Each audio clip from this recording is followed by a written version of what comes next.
This is Talking Crazy 88. Back again with another podcast for you. I'm on the Grand Concourse in 206th Street. I just felt like I needed to go live in this evening right in the Bronx. Give you a night tour of the Bronx. And when I get into my vehicle, because I got a new car now, and once I get my dash cam set up, I'm gonna take you. We're gonna do some drive times on the weekend. That way, I have plenty of time to talk to you guys, and we'll get to talk about some of the issues that are in society today. There was a sister there in Oakland, California, got her name, who got stabbed by a white trash supremacist. And I'm going to go ahead and talk about that in full detail tonight when I do my podcast. It's going to be a special podcast, but I know I haven't been doing much podcasting lately in the past couple of months, maybe in the last year. Like I said, I had some things that I wanted to do, but like I said, this is Van Cortlandt Avenue East, Vanny East, as they call it in the Bronx. I gotta stop at this light.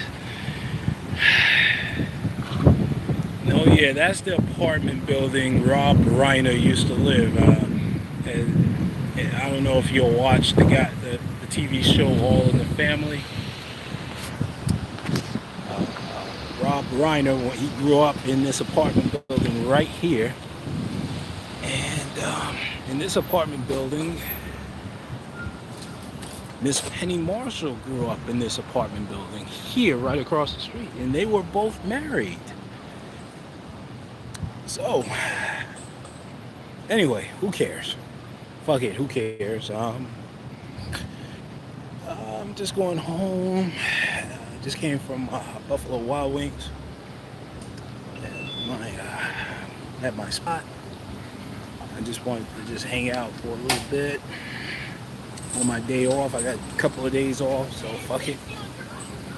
But like I said, I'm going to talk more about the situation out in Oakland, California, and that the sister that was murdered by some white supremacists senselessly. Like I said, we don't know the full story about it, but rest assured, this is the sign of the times. Look at Tracy Towers right here, gang. Tracy Towers. This is where I grew up, gang.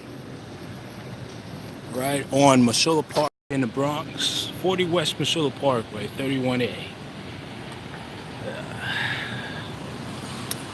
Right there. Then I'm heading up the whole famous Jerome Avenue. I know the last time when I gave a tour of this part of the Bronx, it was a little bit choppy, but that's the Jerome Avenue line, the number 4 train. Jerome Avenue right there, boom. World's famous Jerome Avenue. When I go further down Jerome Avenue to Cedric Avenue, there's a famous there's the reservoir, the Bronx Reservoir, which I'm going to show you guys later on. Back in the mid 1800s, right after the Civil War, there used to be the Jerome Park racetrack, which owned by this millionaire. I forgot his name, but his last name is Jerome. That's why the street is actually named after Jerome. But fuck it. Who the fuck cares? When I sober up,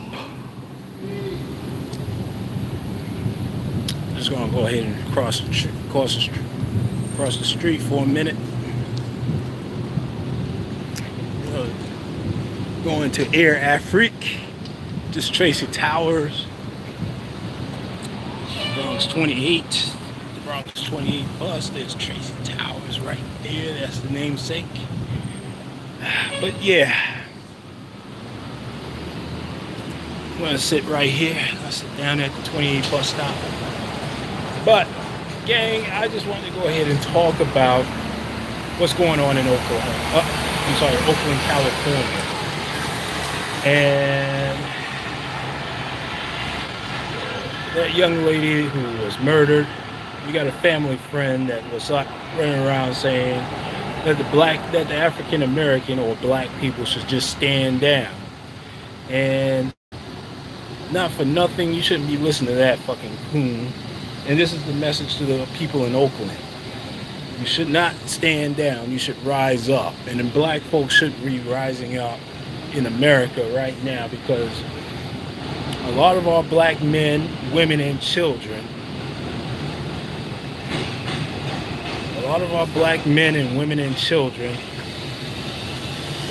are targets of the white supremacists. Just the other day, I saw online that a black man was arrested right in front of in front of his child. And his child went up to try to defend his father. And these race soldiers tackled him, wrestled him to the ground. This was a 10-year-old boy. Wrestled him to the ground like he was and put his knee in his back like he was some goddamn man. Some white supremacist cop. Now, let me tell you something about these police officers. They're all of them are white supremacists. They're racist. Fuck them all to hell. You ever wonder why that there's so many white police officers patrolling the neighborhood? You ever want to know? You never even ask yourself that question, people.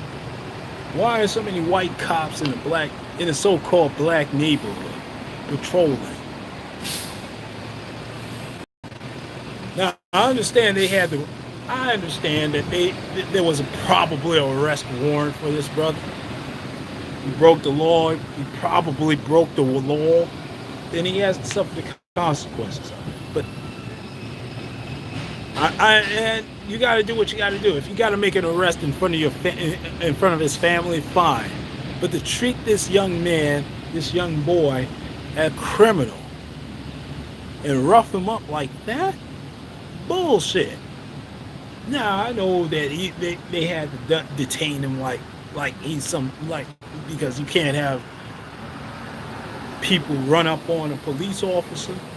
But this man, and I understand this was an emotional issue where a child was emotional about his father, about something that I would have done as a 10-year-old. I probably would have ran up on a police officer and couldn't give two fucks of what would happen to me. But goddamn, there is no decorum in this country when it comes to black people. When it comes to black folks, we have become a target.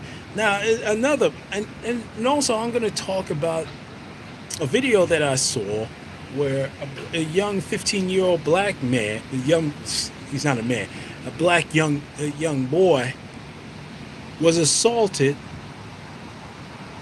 by a white woman at a pool. All right? Now, these white women are out of control.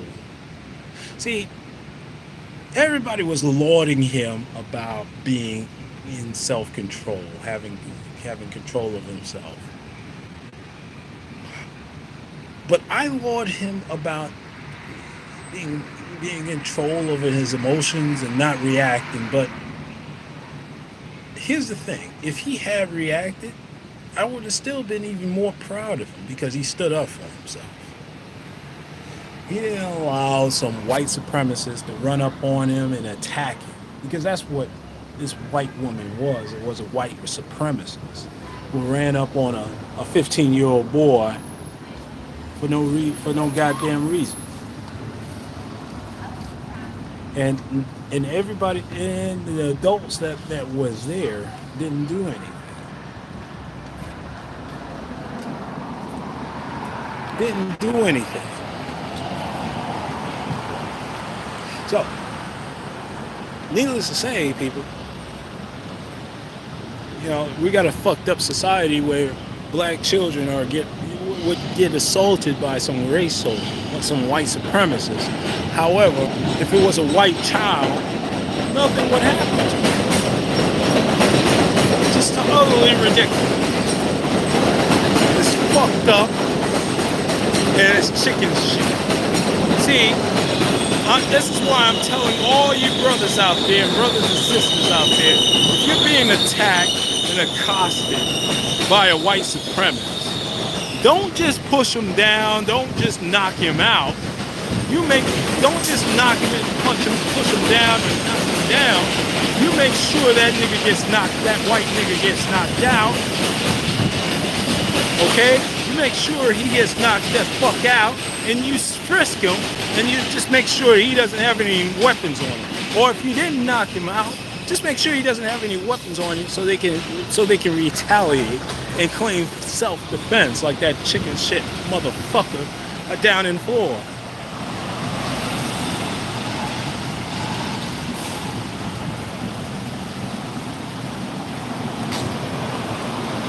Well, listen, gang, when I sober up, I'm going to go ahead and do my podcast.